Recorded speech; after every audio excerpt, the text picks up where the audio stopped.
Hello, in this short video we're going to be talking about the visa fraud at Quality Education Company.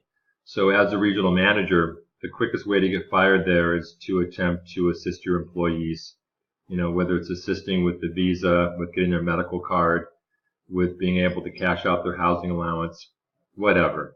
So let's talk about these visas for a minute. Now, the thing about QEC is that we really got to be careful when we're listening to them because they're not honest. They tend to speak with a forked tongue. So when they talk about issuing a single entry work visa, there's simply it just doesn't exist. There's no such thing. What they're doing is if you're an American, you're going to get the business visa, which is a 4-year visa. You're not going to be able to set up a bank account. You might not be able to cash your check. We have a regional manager who was terminated along with myself in January, who has never cashed their check since September of last year because they don't have the correct comma. They can't get a bank account and they can't cash their checks. The company knows this and they've done nothing to remediate this. So what's going to happen is they're going to send you in on this single entry visa.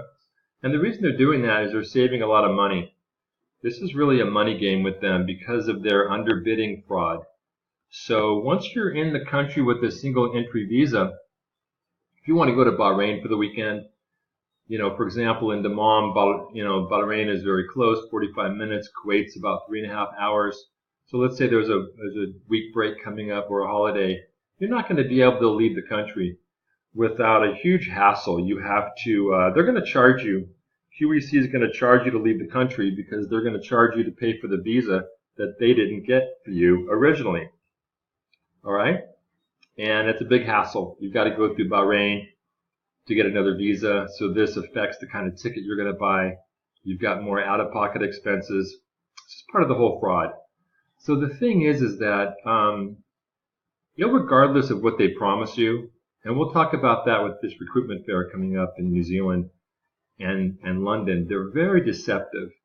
So, for example, I had an employee that interviewed in London last year. He was told that upon 90 days of being in the kingdom, he would be able to get an Iqama so his wife could join him. Naturally, he's a young man. He wants his wife with him. He's a Muslim man.